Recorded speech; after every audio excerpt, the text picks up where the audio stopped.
Hello everyone! This is Remleiz from 40k Theories, and welcome to this new episode of Adeptus Podcastus.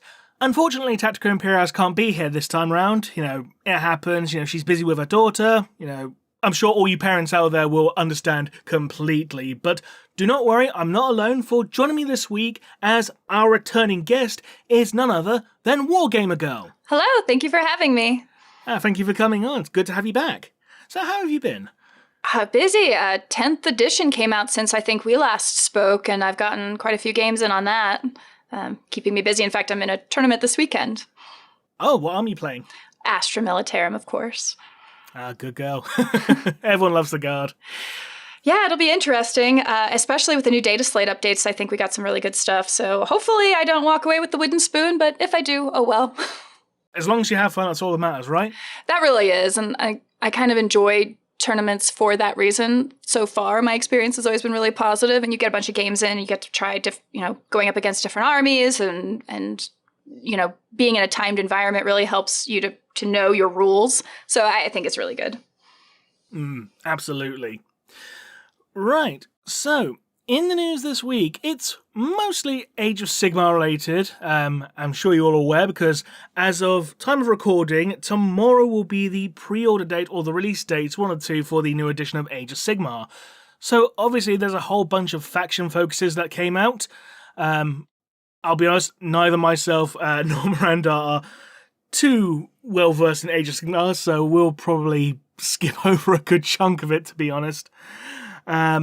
Yeah, sorry, y'all. I mean, I know the, Skaventide is the box set, but it does go on pre-order tomorrow on the 29th of June, so, and they actually set up a queue system because it looks like there's going to be a lot of excitement for that, so we'll see. I.e. scalpers. Oh gosh, yeah.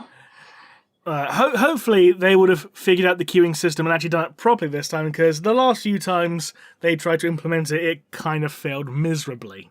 Oh, really? Was the servers crashing or something? No, there was actually a thing in regards to the last Siege of Terror novel, End of the Net Volume 3 for the limited editions. Basically what had happened is that scalpers were actually making use of bots to order them. Oh. And so they were selling out before people could even get onto the site, essentially. Well, how GW can actually solve that problem is by simply making enough product. Would help. I mean, true, yeah. I mean, in fairness to Games Workshop, when it did come to light that bots were being used, because for some reason a couple of the scalpers were bragging on Twitter and on Discord about it, Amazing. Showing their order receipts and all that. So when Games Workshop got word of that, they said no, we're going to cancel all those orders and we're going to put them out again, and the scalpers got hold of them again. So it's well, staff are trying, they tried. Fair. Yeah. Yeah, and to coincide with the Age of Sigmar new edition, I don't know if you saw on Twitter, but the Warhammer community Twitter handle, or Twitter thread rather, Twitter account even, I can't talk, the Twitter account got quote-unquote hijacked by the Skaven. Oh, I see, because they're invading the reality realm or something like that. It's something like that, but it's look, see, buy now, new Skaven kind of thing, and it's like that for an entire week. And it's oh, okay. That's cute to a point. I didn't follow it, so I guess I don't know how well done that was, but you always have to be careful if you're going to be in character, I think, on Twitter, because it gets annoying real fast, I think. But I think it's fine when it's leading up to as a promotional thing, leading up to a release. I think it's fine, in moderation. Well, yeah, and the Skaven have typically been very popular, so I think they get away with a little bit more with their weird ratness. The idea of, I think it's the Vermin Doom is what it's called, which is when the Skaven blasted their way into the reality of the Parch, I believe, is the part of the realms that they showed up in, and so now they've legitimately just invaded and they're everywhere. So Twitter would be a reasonable place, I suppose, for them to brag about it. Yeah, I read it a little bit. Speaking of the Parch, though, it's a good thing you bring that up, because one of the things that was revealed in regards to Age of Sigmar and Black Library in general is a new Age of Sigmar novel called Lioness of the Parch, which is of that what's her name? Talia Vedra, the first marshal of the Dawnbringer Crusades, atop her big old manticore, who in that cover art looks like Fizzgig from the Dark Crystal. Yes, a very large Fizzgig. Yeah, Fizzbig. Fizzbig. One of those it's things. Fizzbig. It's been a while since I watched The Black Cauldron. Dark Crystal, not Black Cauldron, different show. There you go. Movie, rather. Yeah, I'm doing great. I'm doing great today. Yes, that's right. It's been a long day. It's also been extremely hot. I mean, as an aside, I did some recording the other day, and it was outside. It was 29 centigrade, which, I'm sure a lot of people watching doesn't sound that hot. But when you're in a house that's built to retain heat, and the room you're recording in has halogen lights, and the temperature when you're recording is at 42 centigrade, and you're in there for about an hour and a half recording, it's horrible. It really is. Well, and you all have humidity, so that is a and pretty no significant aircon. Factor. And no airflow, so you're just in your own sweat. Yeah. Yeah, it was horrible. Sounds absolutely horrible. And using absolutely horrible, but in a good way, as our segue, we're going to go to Necromunda briefly for the new Mousestrain Coalescence, or Mousestrain Coalescence, rather, for the Necromundan Mousestrain Gene Stealers, and it's awesome. It's absolutely awesome. It's like a cross between The Thing and the Ripley clones from Alien Resurrection. Yes, it is very wild. It's probably the most grotesque thing I've seen so far out of GW. Would that be fair to say? In a good way, obviously, yeah. If you're into that sort of thing. I mean, it's an interesting model. There's a lot to look at. It started as a human, and then there's what they think that... I'm trying to remember. They said, the theory is that it's... Oh, no, that's the other one. Never mind. There's a different gene stealer that they think is a strain from the patriarch or something like that. But this one is just a horrible mess of body parts and feet and arms, and oh my god. Yeah, it's like almost looks a bit like a zoanthrope in a way. Yeah, kind of like that almost floating type of thing, or something you'd see in almost like Dune with the way it is tethered around. Yeah. Oh, I'll tell you what this reminds me of. Have you ever listened to an audio drama called Heart of Rage? I have not.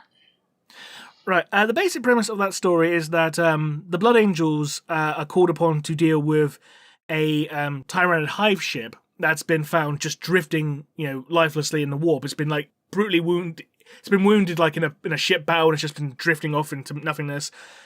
A Adeptus Mechanicus exploratory team went in to investigate it. None of them came back. Blood Angels going to investigate it, and they find one of the Magoses has symbiotically fused with a hive tyrant, and it reminds you okay, the way it was described, it would probably be something like this, because it's literally become one with the hive tyrant. It was pretty grotesque. Oh wow, I'm getting very Event Horizon vibes from that story though. Do the Tyranids do all right in the warp? I mean, I guess they traveled through the warp, do they? I thought they just traveled in normal space and then just devoured everything. Yeah, it wasn't normal space, because as far as I'm aware, in regards to current law, they don't use the warp. There's sublight speeds. They just go very slowly from place to place. I gotcha. They're just more of the inexorable devouring, rather than specifically super fast and tactical. Yeah, more of I suppose they could call it a flood, essentially. Okay. To use, not in the Halo sense, I should point out. A flood is how the water's steadily rising and rising and rising and rising kind of thing. Yeah. A more not a flash flood, but no, just a regular flood. Just a plain old regular one. A plain old regular flood. It's a good description of the Tyranids. Go ahead. Sorry.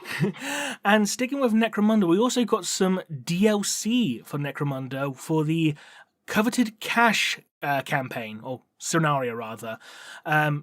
Basically, they're looking for various gangs of Necromunda are looking for some very powerful and particular loot. So if you want to have a bit of fun and just get some weird bits of tech, you can download that for free off the Warhammer community website. Yeah, I think it's really cool that you can actually download all these scenarios off of the Warhammer community site for like Necromunda and Horus Heresy and all that. I wish they'd expanded that a bit more to like, 40k and AOS, Warcry, that kind of thing. Yeah, I mean, I guess we get some things as far as that goes. I mean, obviously, I think with 40k, people are more looking for their balance rules more than scenarios. And White Dwarf always comes out with a new scenario for both 40k and Age of Sigmar. So they put them in those areas rather than just online for the smaller games. I suppose that's true. Still, it wouldn't hurt for them to actually put it online for ease of access, Oh, it certainly wouldn't. But then how's that gonna encourage you to go buy their White Dwarf magazine? Good point. I suppose they could always do like they did back in the days, like here's some actual cardboard, pullouts. You can use that as like an actual reference sheet you can actually use in a game kind of thing. Oh my gosh, you used to be able to build vehicles. I have a hold of a copy of White Dwarf, like 136, I think is the oldest issue I have. And I think that's the issue where you actually can they have the little, thickened paper. It's not quite cardboard, cardstock, I guess. Paper in there to build like orc vehicles, like a skull crusher and things like that, a brain basher. It's like you used to just make that out of cardstock. And they had an issue I didn't get a hold of that where you can make a Bane blade. And I was like, oh yeah, really? These are great. Yes, sir. It's so cool. That's awesome. I didn't know about the Beyblade. That's actually pretty sick. I love that. It's legit. In fact, they bring it up in White Dwarf 500 when they they do a retrospective on all of them. And they point that issue out. Nice. Mm-hmm. Nice. Because I remember when Gorka Morka came out, and like the White Dwarf that came out around that time, you actually had like a cardboard watchtower you can make for your games. They just pull it out and you assemble it, and it's great. Oh, yeah. I mean, what a wonderful way of encouraging you to, be in the game, especially as certain models get so expensive, or it's really hard to justify spending money on terrain pieces too. It's also hard to justify paying so much for single character models that aren't like special characters or massive characters. Like I'm still salty that the Pious Fawn model from Blackstone Fortress is like £22.50. It's like she does not need to be that expensive, especially when you got like a regular preacher or chainsword for like £13. You don't need to charge $22.50. Yeah. Well, and it's hilarious, right? Because it's like, that's the official model, and plenty of people are buying it. Don't get me wrong. Like they don't have a reason to charge it other than they are getting away with doing it. And then you have people on the other side who are like, I'm just going to 3D print everything. My model costs 14 cents. Yeah. And sticking with Necromunda and the Mouse Strain Gene Stealers, we also got the reveal of the Mouse Strain Alpha, who is not a Broodlord or a Patriarch. No. He is just a very, very big boy with a very, very big fist. Yeah, I was noticing sort of the gorilla fist happening there. Because this is still the same theory where the Tyranids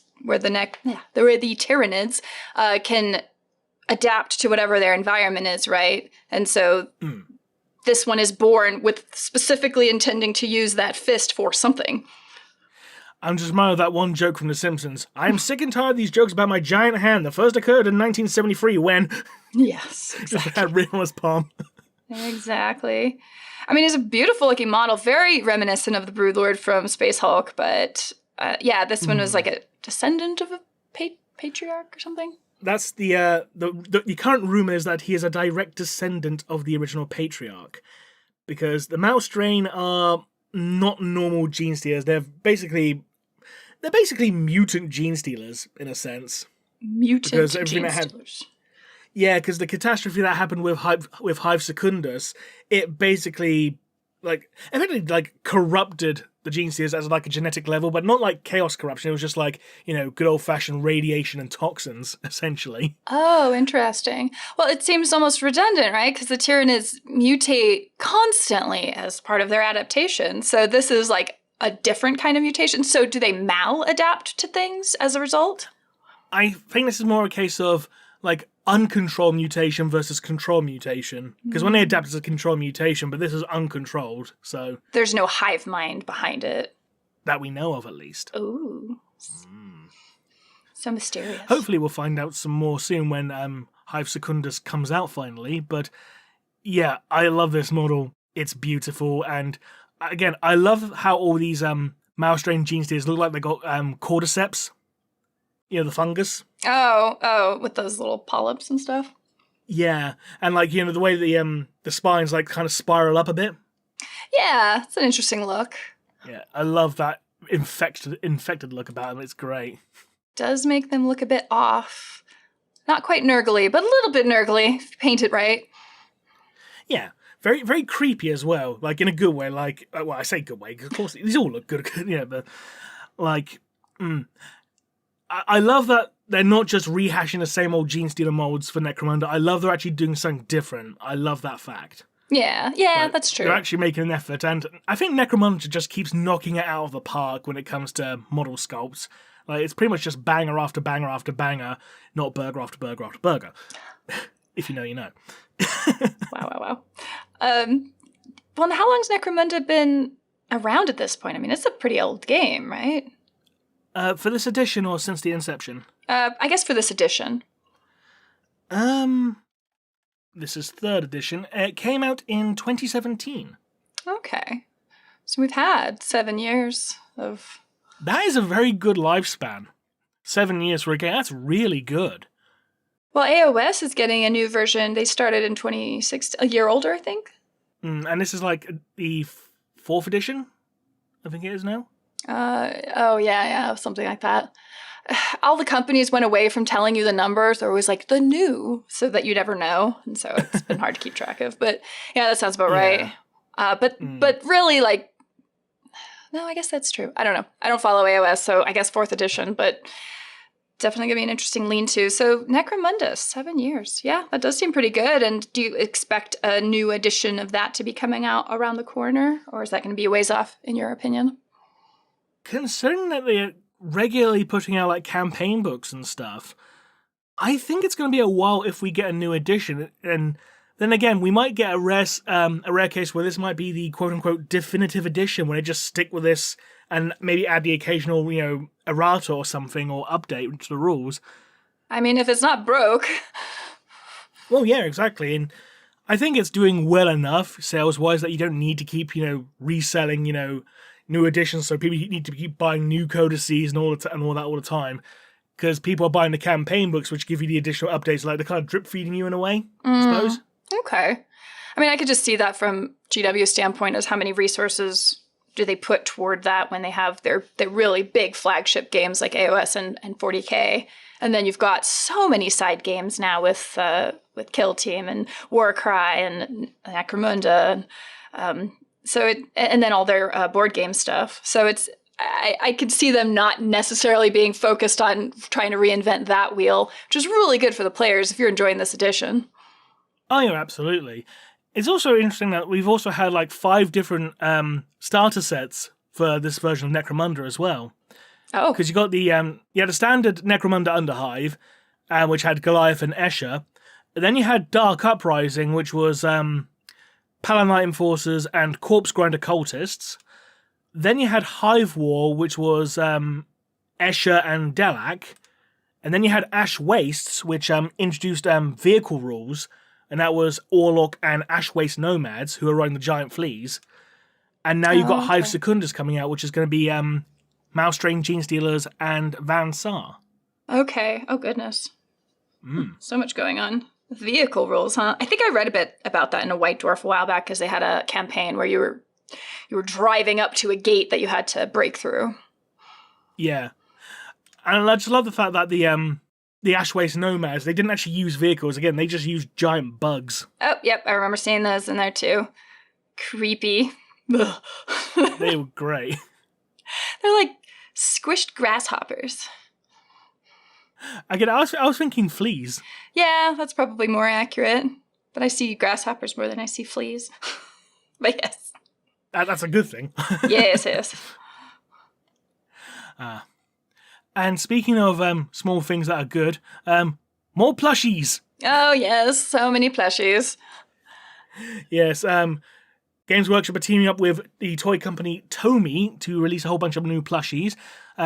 Slight tangent. I thought they were called Takara Tomy because I thought they actually merged with Takara, unless they've just rebranded as Tomy again. But hey, I just know from importing Japanese Transformers toys because they have much better paint details. They look so much nicer. But anyway, yes, we got a little plushie for Watcher in the Dark with the lion helm, a baby Ripper, a sassy Nurgling, which I'm sure is your favourite. Yes. The Purple Son of Shaiish, and a Servo Skull. Which is possibly also my favorite. So between those two. And that's just adding to their line, and that's not... I mean, that was like the 40k-ish ones, and then then there's another plushie, right, for the AOS one, the bird, the Griff. Yes, the Griffhound from Age of Sigmar is also getting a plushie, and he is also very adorable and very fluffy. Do you own any plushies yet? I don't own any plushies. Not since I got to adult. Not since I grew to adulthood. I still have a plushie somewhere, like locked away in a cupboard somewhere, from when I was like 7 years old. It's like a plushie of Sonic the Hedgehog or something. Oh yeah. Okay. Apparently, it's actually it's very, very fragile because like its head's hanging on by just like a couple of threads, literally. Oh no! So it's very fragile, very old. But apparently, because it's an original one, it's actually worth quite a lot if it's actually in good nick. It's not in good nick, so it's not worth that much. Could probably get repaired if you really wanted to. But yeah, enjoy the plushies. They're going to be some of the most affordable things you can buy in the GW store. I'm wondering if anyone actually take the Sassy Nurgling plushie and like use it on tabletop. I was like, this is my count as Great Unclean one. Just put it on the right size base. I guess if the TO allows it. I mean, cute points, right? It's an official Games Workshop product. It is, yeah. I wonder if anyone would ever try that at like the Grand Narrative or something. They're like, all right, well, here's my Great Unclean one. And they're like, I guess that's fine. It reminds me of these stories like someone going to like a tournament with an orc army and they bring the cardboard dreadnought from the second edition box set and it's like, yep, it's an official product and a starter box set. I mean, yeah, I don't know where they draw the line on that. I think where they draw the line is, I think obviously it depends on the tournament organisers themselves, but I think generally, as long as your stuff's official Games Workshop product and it's on the right size base, that's all that matters, isn't it? It should. I mean, I suspect they're not dealing with it at such a frequency that they feel they need to address it. So like that one jerk that shows up and is like, yep, here's my thing. And you're like, they're going to get away with it. Yeah, probably. Yeah. But yes, super cute plushies. Absolutely. And the rest of this episode is mostly Age of Sigmar related stuff. Again, we don't know too much about Age of Sigmar, so we can't really comment too much.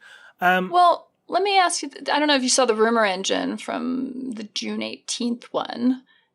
I don't know if that image looked like anything to you. I don't think if I said. Let me have a look. I don't think I saw that one. Oh, the mechanical foot. Yes. Ah. That looks like that would not necessarily be AOS. I feel like that's something else. Is that potentially? That is very interesting. That could be potentially something 40k related, potentially. Or Necromunda. Or Kill Team. Or Necromunda, yeah. Yeah. What do you reckon it could be? It looks like a chicken foot to me, but... But it's hard to say. I mean, my first thought is like, well, I guess maybe AdMech, something like a walker or an extra appendage, the way it's kind of hanging off. It doesn't look like it actually holds weight. But... I know what you mean, yeah. Oh, I tell you what, it might potentially be connected to. Do you remember the Adeptus Mechanicus Taraxi? The pterodactyl guys? Oh, the pterodactyl ones? Okay. Yeah, I'll show you a picture. These guys. Huh. Okay. Do you reckon it could be? Because the feet look a little similar. Yeah, there is some similarity. There's no back foot, no claw in the back, I guess, would be the only potential difference there. But that's interesting. Maybe it's part of like a little guy that's attached to a bigger model, and it's like a little baby version of the Taraxi. I don't know. It could be. That would be adorable, though. That would be adorable. They've been leaning that way a bit, so I could see it happening. And there has also been another rumor engine, which I think someone's actually solved. This one that basically looks like some studded leather. Yeah, like maybe on a shoulder pad or something. Someone posted something on Twitter. If I can find a picture, I will post it in the video, obviously, if I can find it.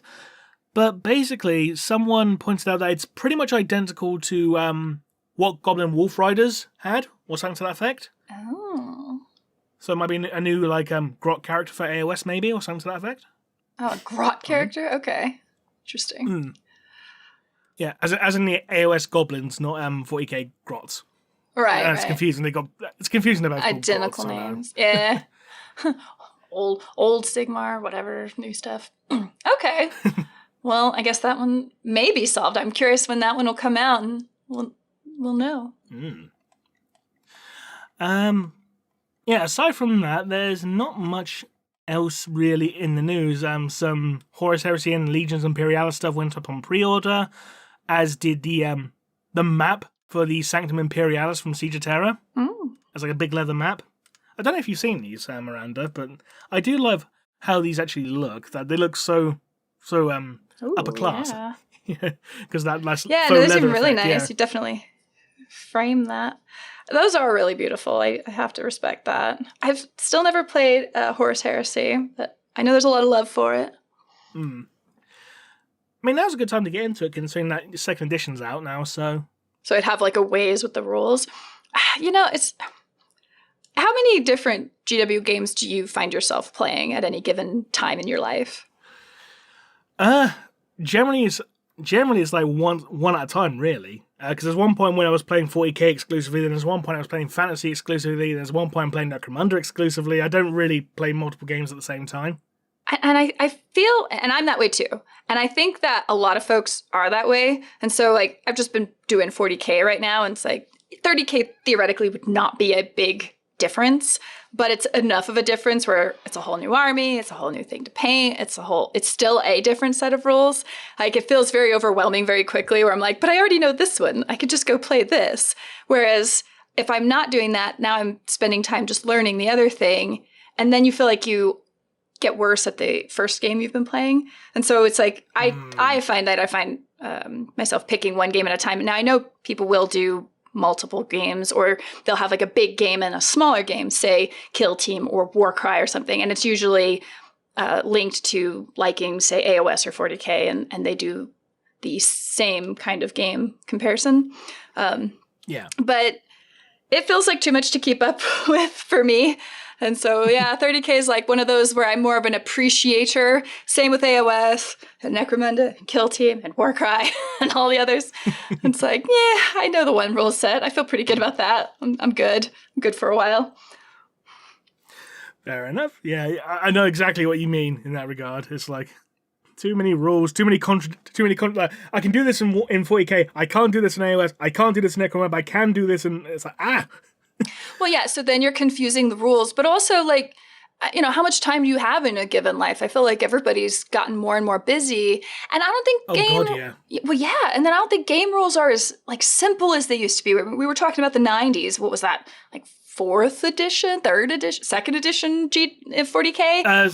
Second edition was 1993 to 1997, and then late 1997, 1998, and 1998 was 3rd edition up until 2004, sorry. Okay. So in those earlier editions, I think the rules were, well, I'm speculating, but I think the rules were simpler to hold on to and just bring your army to a store and be up on. Whereas now you kind of always have to make sure you're checking FAQs and seeing if your app is updated, because everything's gone to this freaking app system stuff, so nobody's even disconnected from their phone while playing these analog games. And I feel a certain kind of way about that. But it doesn't really help in some instances, like, hey, I've got the brand new codex, by the way, it was out of date before it even got released. Right? Like, Don't we complain about people buying beta versions of video games where they're like, oh, we'll fix it in DLC? Like, aren't we just doing the same exact thing with current rule sets now for our war games? So, pretty much. So that's a whole... Don't you guys have phones? It's like, go away, Blizzard. Yeah, that was an amazing moment in Blizzard history right there. And it is like, and it depends on what you get into your games for, right? Like, do you want that ability to disconnect from technology? I think a lot of people do. So at least with 40K, and I assume Age of Sigmar does it too. Like, you can print out your stuff, and so you can be analog if you really want to. It's just becoming harder and harder.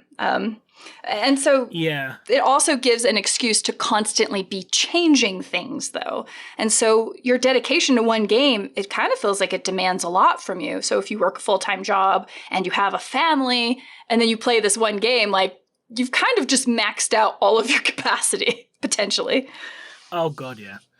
I mean, it was easier to play multiple games, I found, around 2nd edition 40K, because 2nd edition 40K, 5th edition Fantasy, and 1st edition Necromunda, they pretty much use identical rule sets. Oh, there you go. Pretty much.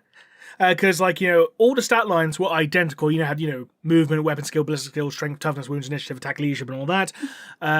They all use the same psychology rules, fear, terror, stupidity, frenzy, and all that. It was all the same. Like, the only difference was the fact that in 40K you had, and in Necromunda, you had weapon profiles, for things like, armor penetration, which you didn't have in Fantasy. Okay. The only weapon profile you had was like range, strength, saving throw modifier, and other. If they've had like a special rule, for example. Okay. So it was really easy to like interchangeably, play between each game because they were using more or less the same rule set. So it was really easy to adapt. And then when 3rd edition 40K came along, they changed the rules. They actually simplified it from 2nd, because 2nd wasn't exactly complicated, but it was more complicated than 3rd. Like 3rd edition 40K was much more streamlined in comparison to 2nd. Okay. Like they got rid of the movement stat for one thing. It's like, no, everyone just moves 6 regardless now, kind of thing. That's okay.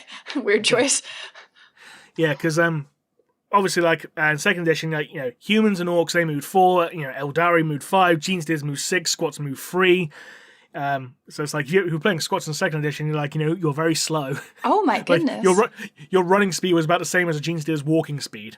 Well, and Necrons were really slow too, right? They couldn't run. Like, they didn't have psychology. They weren't affected by psychology rules, but they also couldn't run or charge because they were just automatons, I think was the idea. It was something like that, yeah, because Necrons in 2nd edition only had their rules in White Dwarf.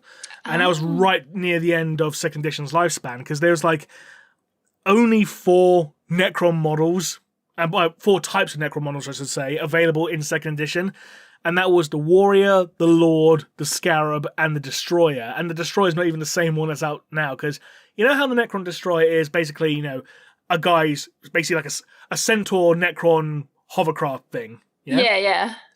Yeah, the original one was basically like the speeder bikes from Star Wars, but with a Necron riding it. Are you implying that GW would have taken ideas from other IPs? How dare you? How dare you? Looking over at the arbitrators and navigators? No, absolutely not. Although I will say some of the early edition Tyranids were very entertaining. Also brought up in White Dwarf 500, where they had the very upright, weird-looking aliens. Like, I think the resculpts are definitely much cooler. Did you ever see the 3rd edition Hive Tyrant? I think I did, but I don't remember it right off. It was literally just the alien queen with a gun. Okay, yeah, there you go. I'll show you a picture. There you go. It was literally just the alien queen, but with a gun.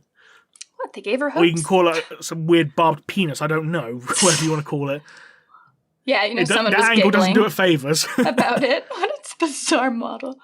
They were great. But there's something so charming about those models, too. They're such of an era, and they seem like, in a way, wargaming was so much more whimsical, maybe, than it is now. Like, it seems more clinical now. I get what you mean, yeah. Sorry, sticking on the old Nim models, did you see the old Tyrant Guard with their football shields? I had not seen that. They look so derpy.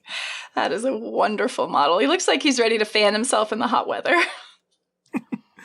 Like, I know people like to give the old Nid Warrior models some stick, but I don't think they look that bad. I mean, compared to the Tyrant Guard, these are the 2nd edition ones I'm showing you now. Okay, yeah. Those are better. they don't look that bad, considering they're second edition sculpts, back when everything was on a square base, if it was like, above, infantry size. Oh, that's right. Well, and they really leaned into the more like animalistic forward-facing profile with them, which really helped give them a much more aggressive look. Whereas right here, they look like a generic kind of alien. Whereas in the newest sculpts, they look way more predatory and dangerous, which is more in line with at least their current lore. I don't know what their original lore was. I will say this. When the new Screamer Killer model came out, which was basically just like an homage to the old second edition Carnifex. Okay, yeah. I love how one guy actually painted his model up in the old color scheme. It works. It actually does work really well. Heck yeah. Go, dude. Go, Eddie. Yeah, go, Eddie. Hashtag go, Eddie. That's right. Love it. Love it. So yeah, all that to say, I don't play other games right now. That's totally fine. And if you do play other games as well, you probably are making a lot more money than we are. Or you have a legacy army, as in like an army you bought ages ago and just carried over. I don't know. Yeah, something like that. Or you're retired, or just something that allows you to have that time. Or maybe you just play everything at such a, I don't know. I don't want to say poorly, but like I would play things very poorly, I'm sure, if I had to remember 3 different rule sets. Yeah, same here, to be honest. One last thing, going back to the New Age of Sigmar, there is going to be a tie-in novel as well with the Skaventide box set called Skaventide. There's a surprise. I will say, though, the limited edition version, that looks very nice. That's very pretty. Wow, is that a leather bound? I think it's like faux leather. I think it might be vinyl. Okay, it does look really good. I mean, AOS always had beautiful artwork, and that is an excellent use of that. I think that box set's going to be extremely popular because you're taking possibly 2 of the most aesthetically interesting factions with the Stormcast Eternals and the Skaven. Of course, Skaven have been loved forever and ever. And then the Stormcast Eternals do have a really cool look to them. I don't know how I feel about the new lore with them having their little, ruination chamber, which is like where they go to be killed permanently. So it's like awkward. But the 2 factions, aesthetically speaking, I think are going to be extremely popular. So that queue, it's going to be really interesting to see how the pre-orders go for GW. Yeah, hopefully people won't get shafted by scalpers. I hope not. I mean, I hope not. I will say this about the limited edition. I know those are supposed to be a pair of Griffhounds on the cover, but I'm just reminded of the Black Rabbit from Watership Down. The Black Rabbit of Death. Yeah. Oh, wow. There you go. I forgot his name. It's like Elaraha or whatever his name is. Oh, gosh, I don't remember. I saw Watership Down once, and I was like, this is a very disturbing cartoon. It's like, they will hunt you, prince with 1,000 enemies. Oh, God, I love that movie. The original movie, not the... Because I don't know if you saw the fact they did a remake of it as like a little mini-series. I have not. I don't watch most remakes anymore, dude. Like, it was so bad. Yeah. It was really bad. It is a miracle when a remake is not just awful anymore. So, the Black Rabbit of Inlay, I think. That's it, yeah. Black Rabbit of Inlay. Black Rabbit of Inlay. I was going to say Black Labrador of Inlay. And it's like, no, it was a dog that killed General Woundwort. I will say this about the remake, though. I love the fact they got Ben Kingsley to play General Woundwort. Great casting choice. But yeah, I'm sure he did great. But everything else about that series was so shit. It really was. That's unfortunate. Like, generally, they changed some of I know this is going to be a tangent. People say, like, what the fuck are you talking about the Bunny Rabbit cartoon? It's like, well... I mean, it sticks with you. It is a memorable cartoon. I mean, that has some subject matter that's very adult, and, it's definitely kind of worth watching. Not everything has to be so infantilized for everybody. So. Do you know what the funny thing is? That the original film only recently got its age rating recently changed, because up until up until 2 years ago, it was rated U, which for American audiences would be like a G. Yeah, like Universal, I guess.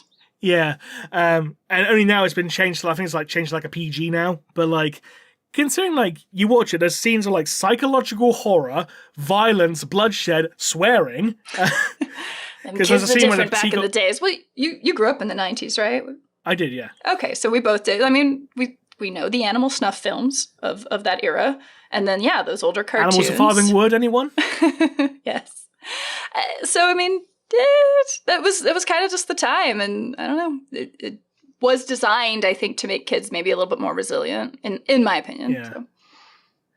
You have to wonder, like, the creative process. Like, oh yeah, here's a cartoon about some animals for little kids. What's the scene? Oh yeah, it's a scene where the baby mice are being impaled upon thorns. That was being shown out to the little kids after school. It was like, oh Jesus. Like, oh my goodness.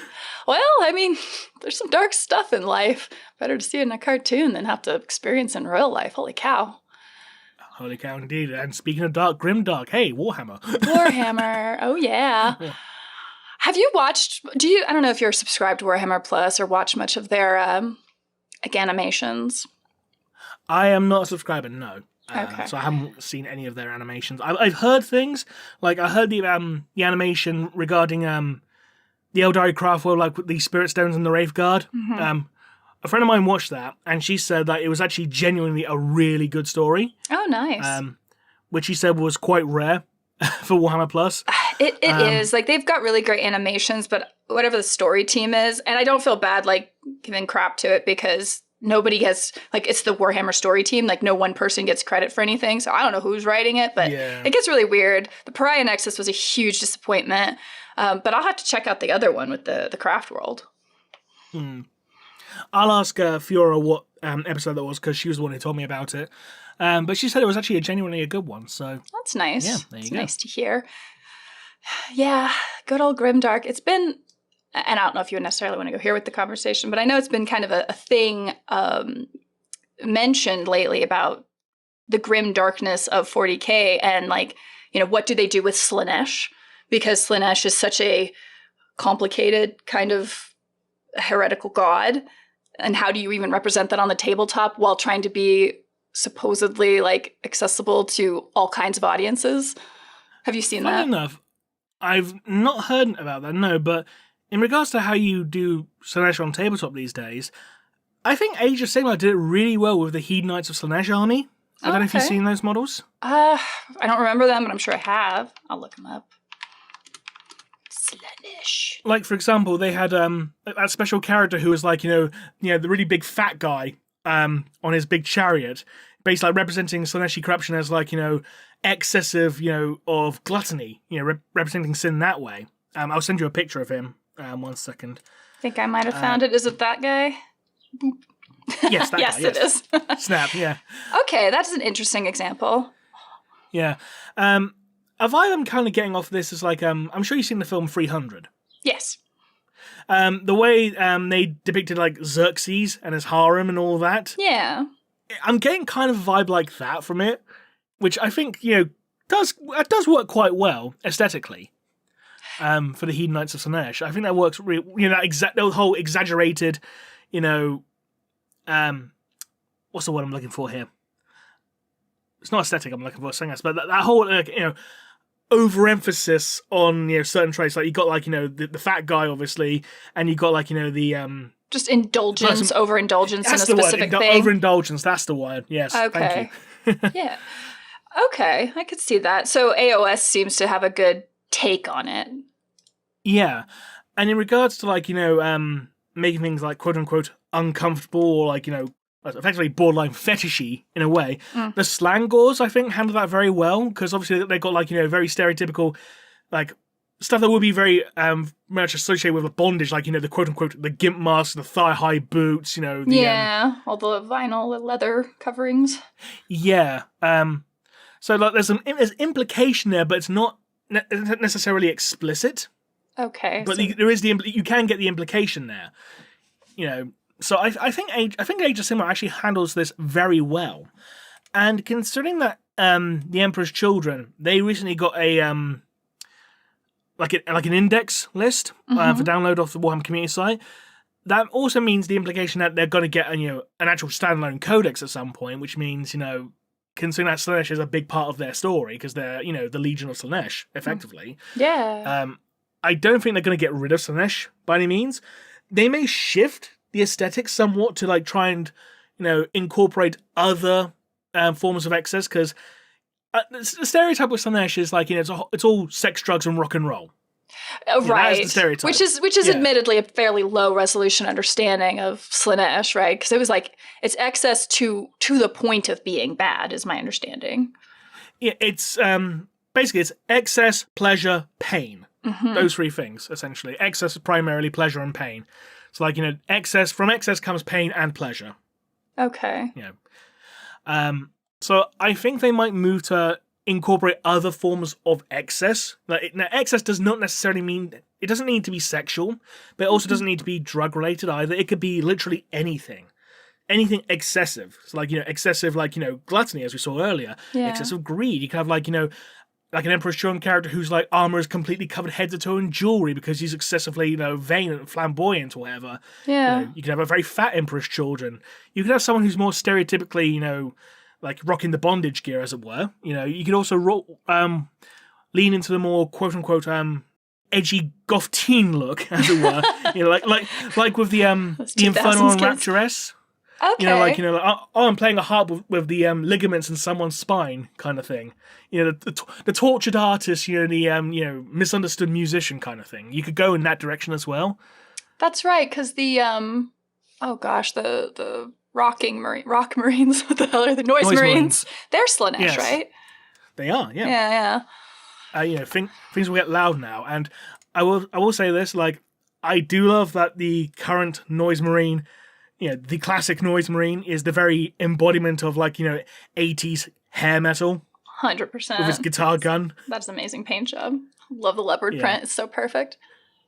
So you could go multiple ways, but if I had to choose a direction, if I had to pick a direction for Slaanesh to go, I would make them go a lot more Giga-esque. Like, I don't know if you ever saw the original Rogue Trader Chaos Space Marines. Maybe? Because the original Rogue Trader Chaos Marine models from first edition, they had a very Giga-esque look to them. Like, their armor was kind of fusing with them. Like, basically flesh and armor molding together. Okay, we're looking at the same image there.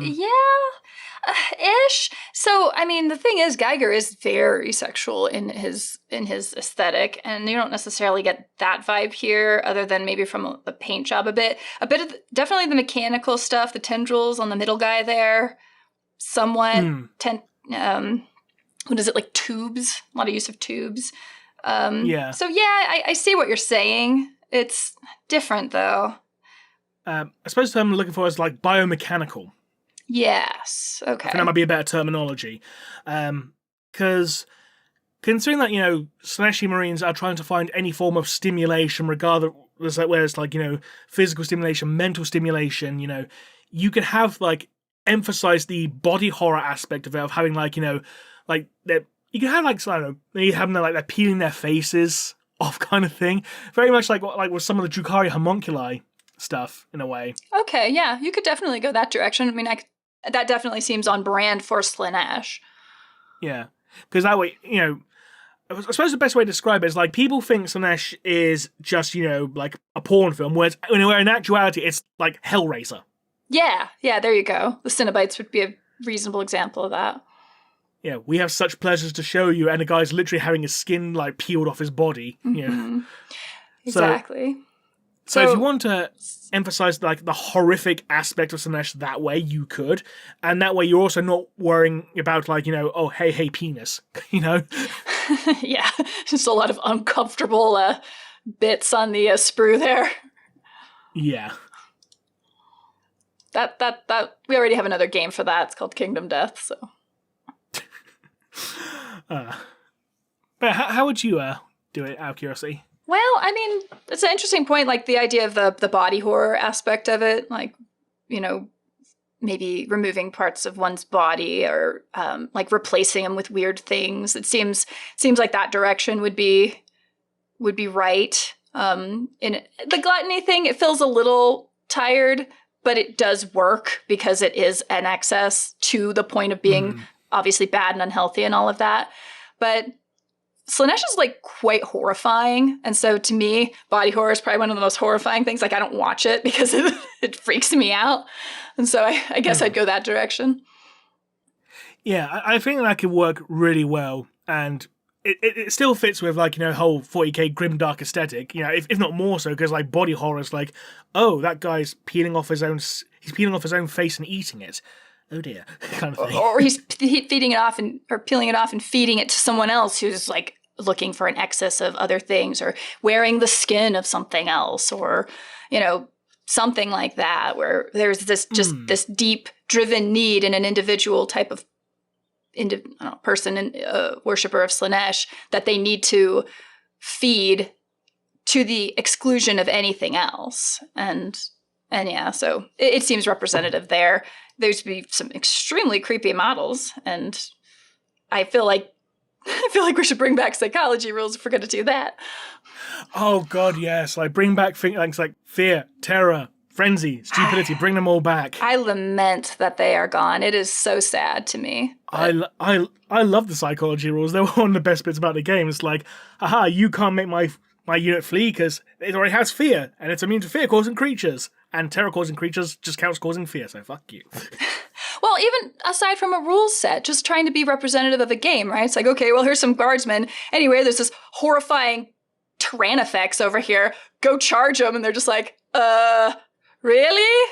Whereas everyone just has like, everyone's a sociopath in the game now. And I mean, we're playing a war game here. War is like 50% engineering and 50% psychology. So removing that always made me really sad. Like, I understand that it removed some of the variability, which I think was just designed to maybe appeal to tournament players. But it was a really important aspect, I think, to being representative of what a war game is, in my opinion. Yeah, I completely agree in that regard. I think it's lost a lot of the nuance. There you go, yeah. Because then it even helps with the individual class identity. So Astra Militarum, they probably can get scared. That would make sense. Followers of Slaanesh, I don't think anything scares them. Orcs, probably not scared of most things unless maybe they took heavy casualties and then they get freaked out or they're stupid or whatever, right? Oh, that reminds me of a rule that used to be in Warhammer Fantasy in regards to Skaven. Because Skaven, I don't know if it was all the way until the last edition of Fantasy, but I know in like 5th and 6th edition, and 4th, to be honest as well, Skaven had a rule, like, they were only leadership 5, which was like, piss poor, it's about the same as a goblin. Worse than an orc, worse than a human. But because there's special rules that say that because Skaven feel more comfortable when there's a lot of them, for each rank you have in your regiment, in your unit gets an additional +1 to their leadership for each rank they have up until like a maximum of 10 or something to that effect. Gotcha. So basically, it's like, it was characterful. It's like, hey, for each rank, they're getting braver and braver because there's more of them, which encouraged you to have like really big units of Skaven. And it's also, quite frankly, representative of real life psychology. I mean, people in groups feel way better about whatever they're doing in a big group rather than being alone. That's perfect. Oh, yeah. It is, yeah. And it also led to some bullshit, because, like, hey, guess what? Clan Rats, or was it Stormvern, one or two? But yeah, you could have them have a magic banner. Oh, so you give them the Dread banner, which makes them cause fear. And if you beat a unit, if you lose combat to a unit that outnumbers you that causes fear, you automatically flee. It's like, yeah, so that was for some bullshit back in the day. It's like, oh, Skaven Clan Rat unit with the Dread banner, oh. Okay, so let me amend my statement that psychology rules are amazing. They have classically been handled poorly. Funny enough, it's because of psychology, which actually led at one point in time to Lizardmen Skinks being the single most broken unit in the game. Wow. What would they, were they immune to stuff? This was only in 5th edition, because in 5th edition, Skinks had a, frankly, piss-poor stat line. Like, if you compare like a Skink to a human, or an Orc, or an Elf, or even a Skaven, they would lose on a one-on-one fight every time. Right? The only thing they actually beat any of them on were like movement speed and initiative. Not even initiative, just movement speed, because they're like movement speed like 5 or 6. Okay. I think they were movement speed 6. But the reason why in 5th edition they were so broken is because Skink units could also include Croxigor as part of the unit. What does a Croxagore do? A Croxagore is basically a bigger version of a Saurus. It's basically like a lizardman version of an ogre. Oh my, okay. Yeah, and to put into context, skinks had a special rule where they could move through water without penalty. Because they have the aquatic special, they can move through any water feature without penalty. And while they're in it, it counts as soft cover, so that any missile attacks count as -1 to hit. Okay. So they can move through that unimpeded. They also had the scaly skin rule, which means they had, light armor as standard, so 6+ save, but it cannot be reduced to anything beyond 6, beyond modifiers, so they always have an armor save beyond, weapons that don't allow for an armor save at all. That was the only exception. So strength modifiers could not get rid of it, which was very powerful. They also had the cold-blooded special rule, which means, for their leadership test, they rolled 3 dice, but discarded the highest result. Okay. Yeah, that was a rule that applied to all Lizardmen units at the time. And Croxagore, they had the same aquatic rule, they had the same movement speed as skinks because they could have them in the same unit, and they also caused fear, which means if you put them in a unit of skinks, that means the unit of skinks also causes fear because it's got the Croxagore in it, which by extension makes them immune to fear.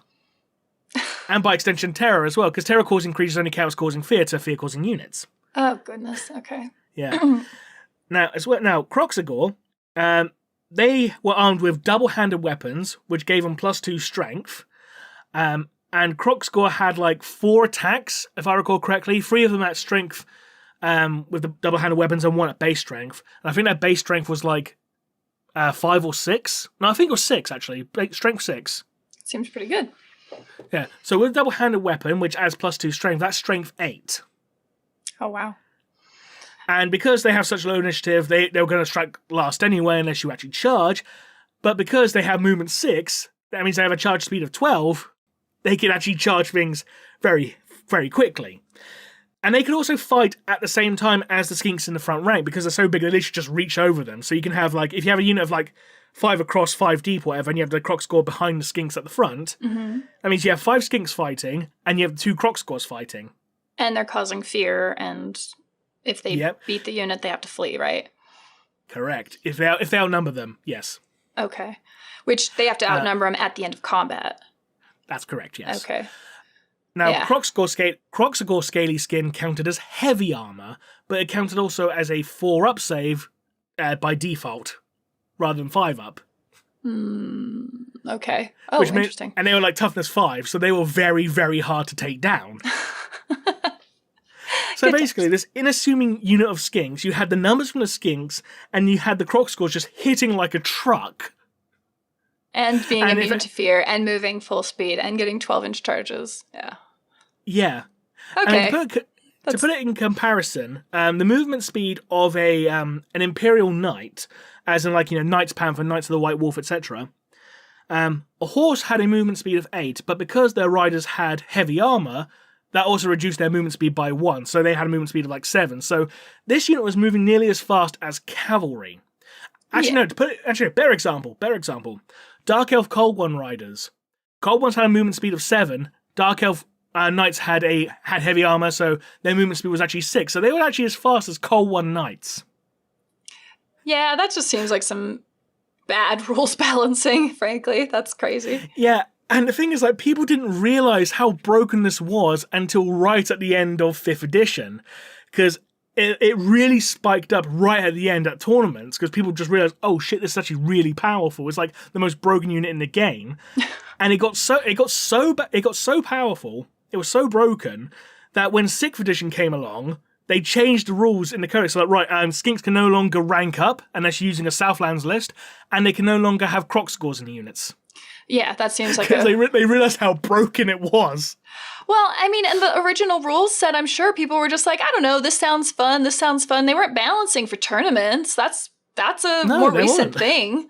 So, that must have been kind of when that was really changing over, and they were having to kind of start balancing things, I guess, to account for tournament players. Whereas before, wargaming was such a way more niche than it is now. And so people would just go play on the weekends. It wasn't I don't think it was ever as highly competitive as it is now. No, I don't think it is, no. Yeah.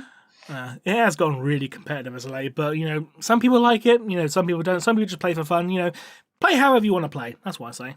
Hey, that rhymed. Hey. Play however you want to play. I think tournaments are fun. They don't, even if they're competitive, it's not like you necessarily have to be standing around finding a net list, memorizing exactly what's going to happen. You can go in and have a good time at a tournament. Generally my experience, for what it's worth, has always been really friendly.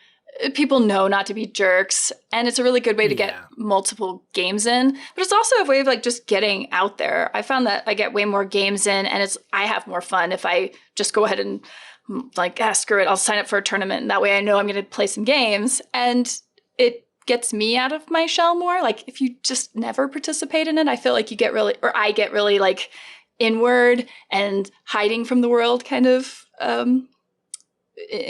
I seem to find myself doing that. So it is also a good way of getting out from a social perspective, for what it's worth. And because everything's gone more tournament, they have made things a little better in that you have things like team tournaments, which are super fun.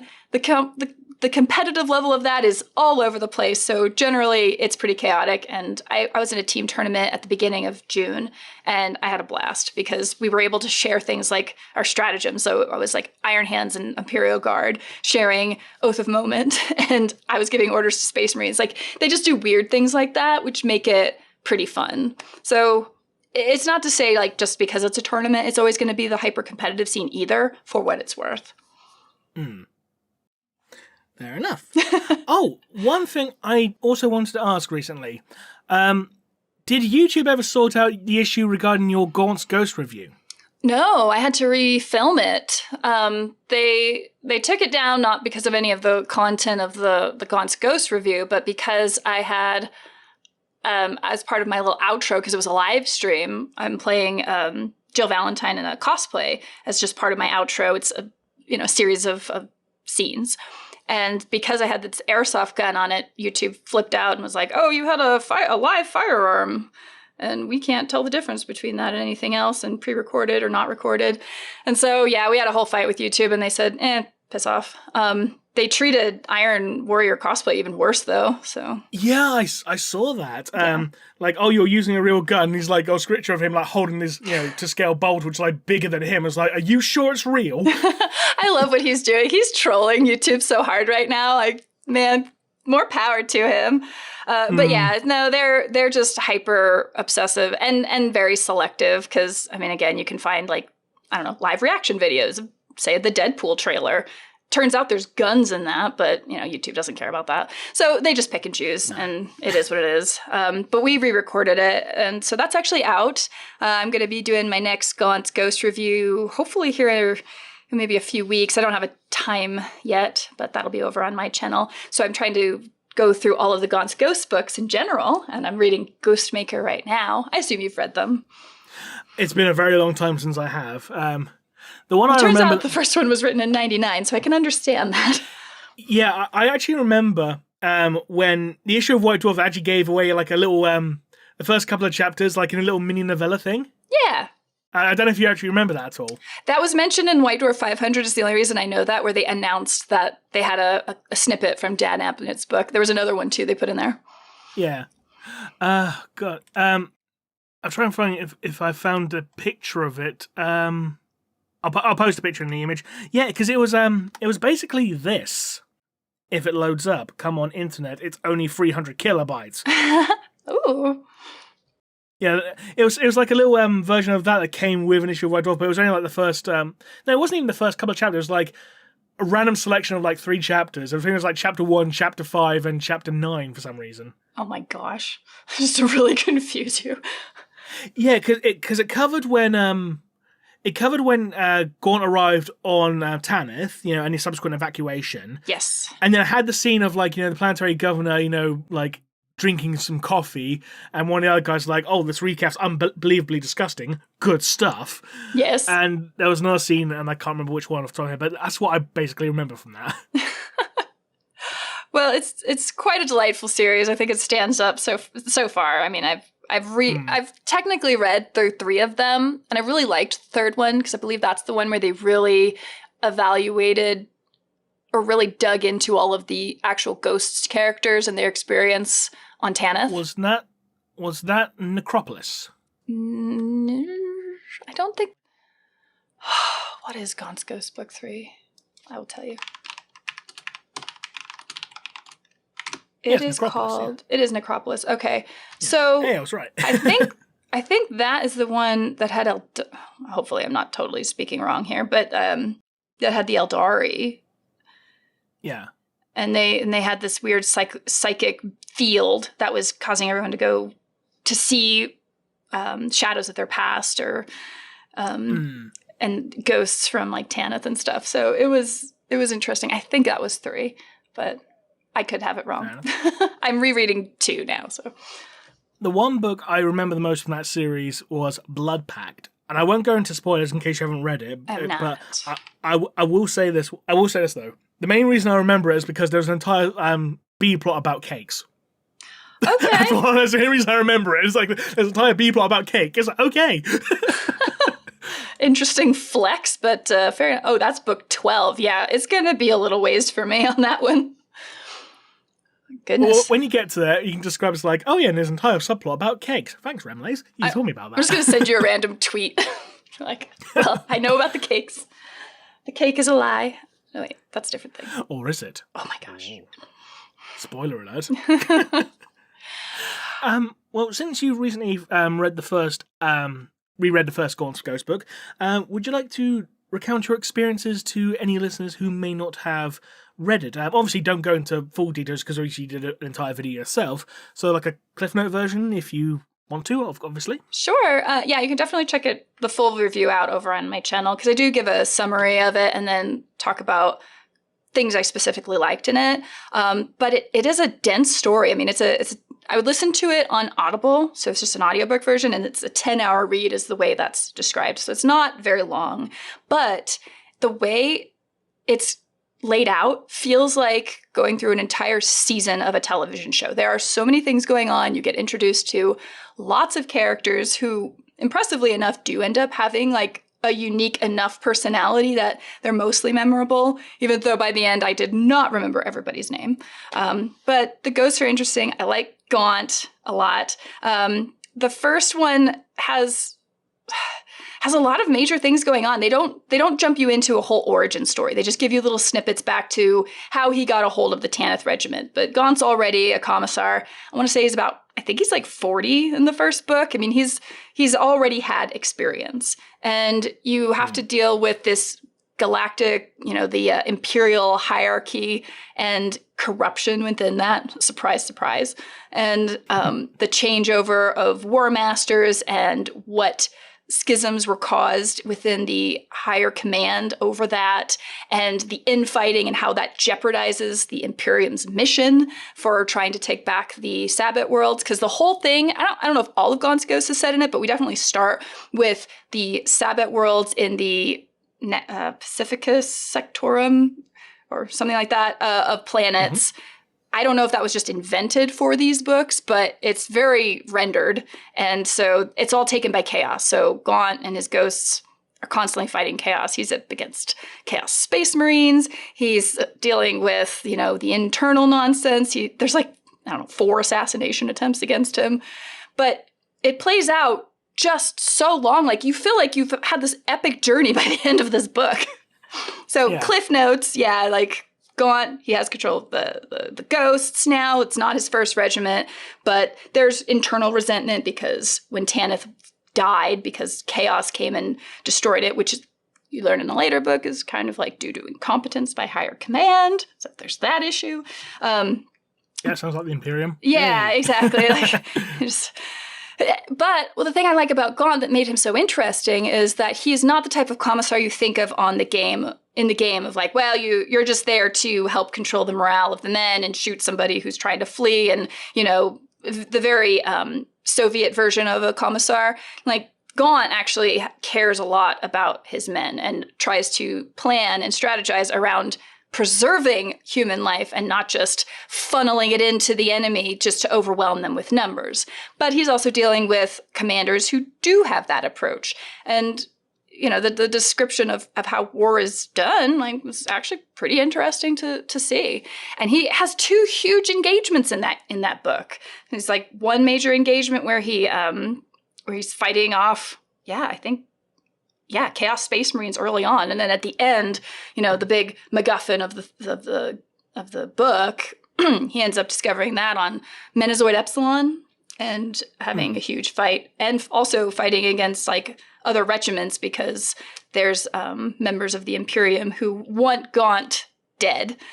And you learn a bunch about his backstory, and you learn a bunch about the ghosts and who they are. I was shocked at how much material was in that book for a 10-hour read.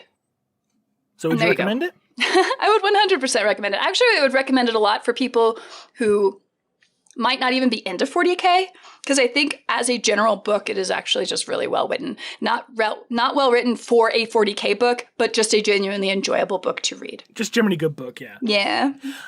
Because I remember, like, I think it was the last time we had you on, we actually compared Gaunt's Ghost to being Sharp in space. And I don't know if you actually had a chance to check out Sharp in the meantime.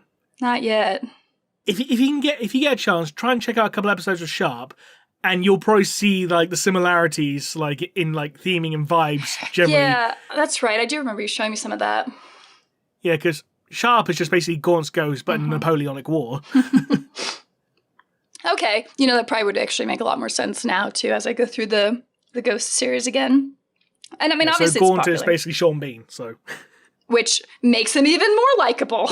Except he doesn't die at the end of every single book. Sean Bean. But does he keep saying bastard? Because he likes to say that a lot in that show. Does he? Okay.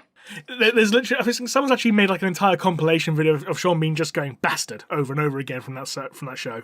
I think there's a compilation of all his deaths too, because that's usually written into his contract, I swear. I think it's because like he doesn't want to get saddled with the same role for too long. It's like, I get bored, so just kill me off, fuck it. Fair enough. Well, he did survive in the Silent Hill movie, so, there's that. Yeah, but in that film, he did something that was completely irrelevant to the plot. So.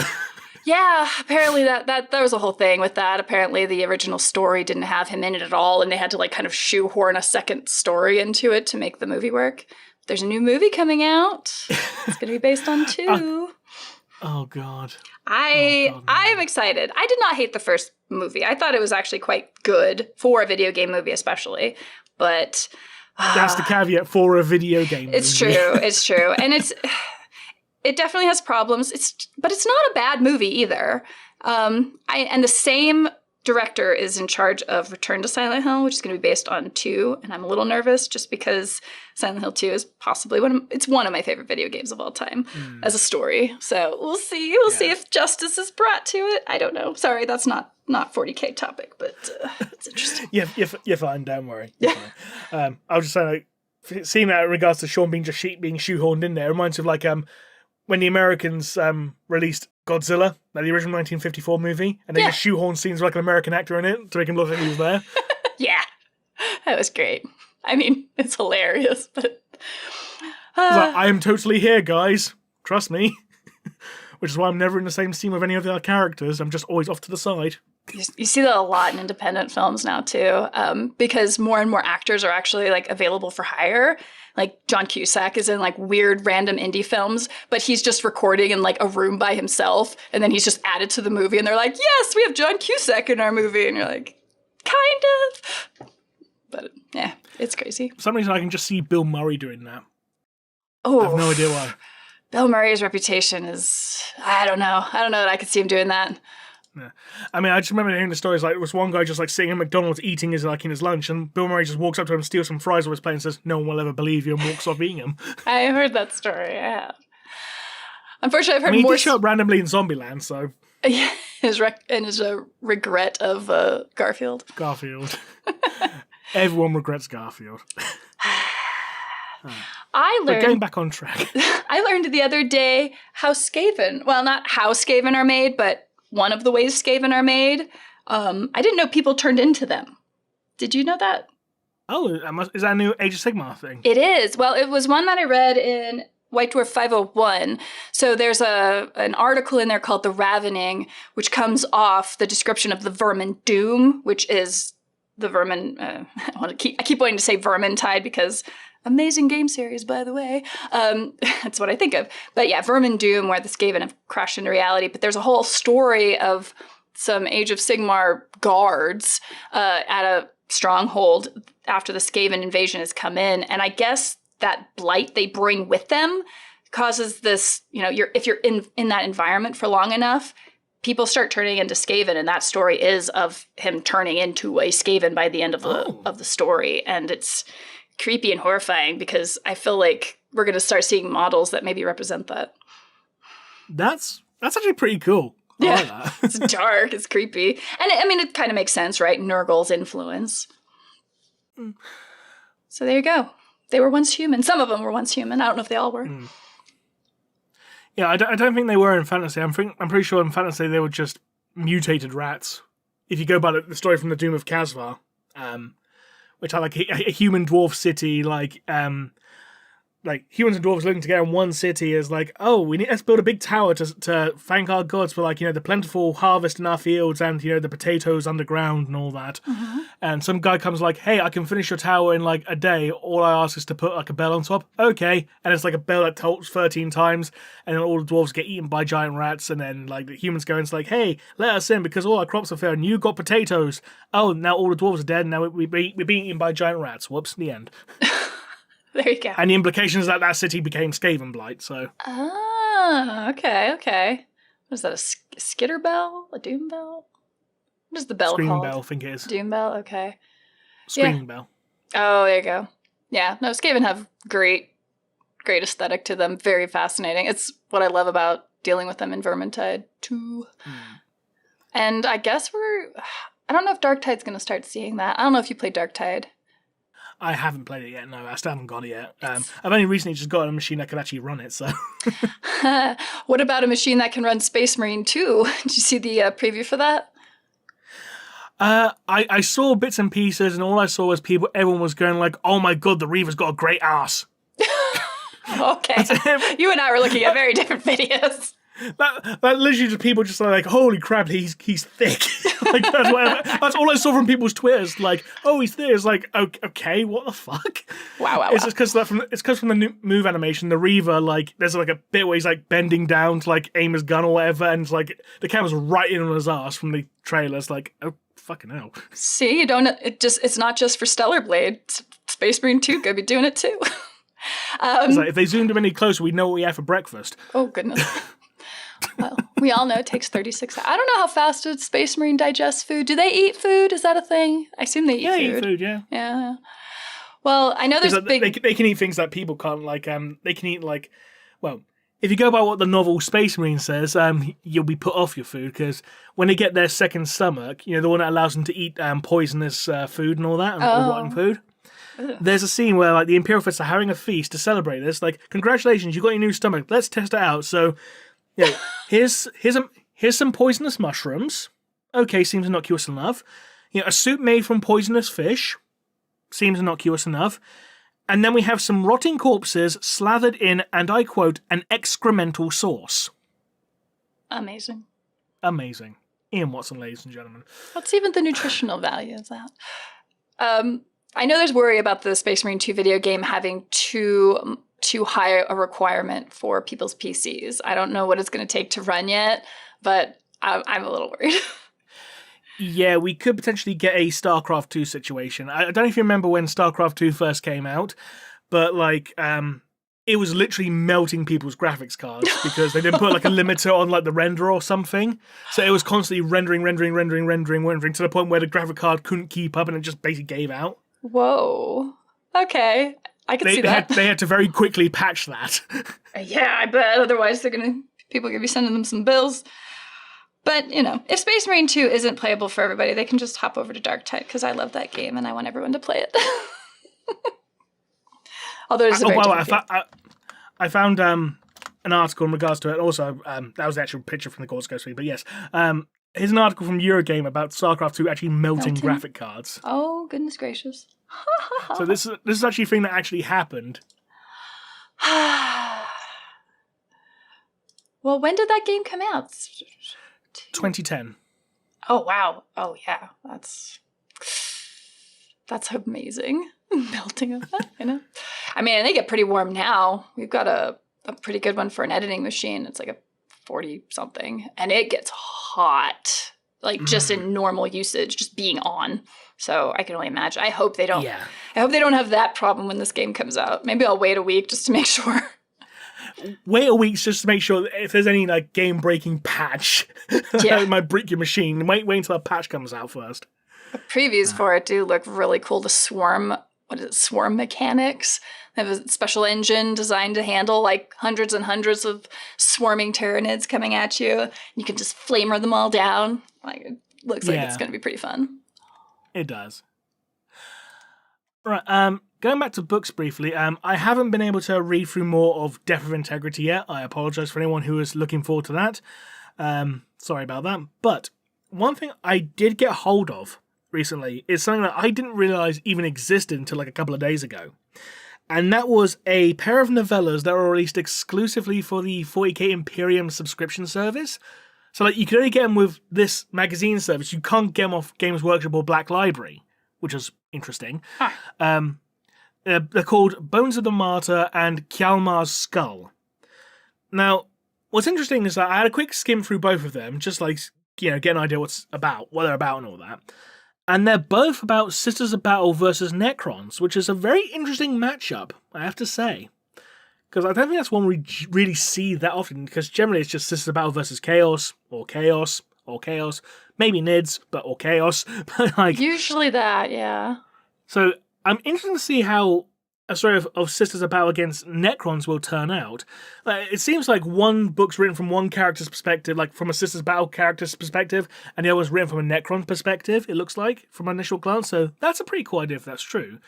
Okay. But there was thing that when I saw it, there was one thing that did make me like legitimately cringe. And that was the name of the main Sisters of Battle character. All right. Her name is Sister Martina, which doesn't sound so bad until you read it and realize it's spelt the same way as Martyr. And I was like, oh, God. I'm sure the author thought he was being very clever with that one, but it's like, oh, no, don't like that. That's a bit too on the nose. I was about to say, is that too much? I mean, we are talking about the Sisters of Battle. Like, they... pretty close to excess for them. Yeah, excessive piety, or whatever the term is. Yeah. Piousness. There you go. I wonder how they do against the Necrons, because the Necrons have all kinds of bullshit that they can use against the Sisters, and I don't know that they'd be immune to things like the chronomancy or technomancy. I don't know what protection they necessarily get the way they would against chaos, especially their zealous zeal. Like, I don't know that does anything for the Necrons. Flamethrowers and power armor. Well, yeah, I mean, they bolt pistols and power armor. Yes. There's that. So I'm interested to see how these turn out, because they're by an author I've never even heard of. It's like Tom Haffen or something like that. Tom Hoffman. I can't remember it, but it's Tom something. So interesting to see how they turn out. So I'll let everyone know how they are in a future episode of Podcastus. All right. So, yeah. I'll be sure to check that one out. I'll be curious. Although, if you're not subscribed to White Dwarf, you can't get it. If you're not subscribed to the 40k Imperium magazine subscription, which is like, it's like a magazine subscription that's available over here where you actually get each issue of the magazine, you also get a model. Yeah, no, I was subscribed to that one. It must be the new version of it, because I had the old one. Yeah, because the old one was Conquest, I believe. The new one's Imperium. You can get it on the Hatchet Partworks website. Hatchet Partworks being the publisher of the magazine. Is that actually available in America? I didn't realize it was. It is, yeah. No, I've got the upgrade version of it. So you get like 2,000 points of Necrons and Space Marines, which are now going to be my Tome Keepers list. And then they threw in some like Sisters of Battle and AdMech as part of the deal. So I'm gonna have to go through those and see if it is in there, because it just finished up for me. Oh, fair enough. I'm just looking at some of the old collections they sold. Like, they sold like a Chaos Space Marine one, which had a bunch of like Chosen and some regular Chaos Space Marines and a Sorcerer. And it was only like 45 quid. And it's like, well, that's actually better value than the actual Battle Force box that you can get, like the actual patrol boxes and all that. Yeah, no, a lot of them are, as long as you are interested in those armies and you're okay with having it piecemealed to you, whatever they choose, not necessarily like what models you specifically want. But it's a good deal for the number of models for sure. Oh, those look cool. Oh, yeah. Oh, bloody hell. Okay, so there was one issue. It's out of stock now, obviously, but there was one issue, right? Issue of the magazine, $8.99, yeah, for the magazine, which for a magazine seems a little expensive, but the model you got was Gilliman. For £8.99, so that's like, what, like $12? Yeah, that's really good. I mean, that is what I pay for White Dwarf now. Yeah, $12, and you got Gilliman for $12, and he's like 50 or something now, I think. Good night. Oh, that's beautiful. It's like a really good sculpt, too. Yeah. Sorry, he's £44 currently on the Games Workshop website, so I wasn't too far off. No. But yeah, you can either get him for 44 quid off the Games Workshop website, or buy a magazine and get him for that 8 quid. Yep, just do that. That's probably why it's out of stock. More than likely. Oh, God. That's a bargain enough. I'm going to have to check this out in future. I'm sorry. Yeah, I mean, it is. I think it's quite good. But I know they're currently doing an Age of Sigmar one, Hatchet. Where is it? I can't remember what it's called. What is it called? Mortal Realms. Okay. I think it's called. No, sorry. It's Stormbringer now, currently, the current one. Stormbringer. Huh.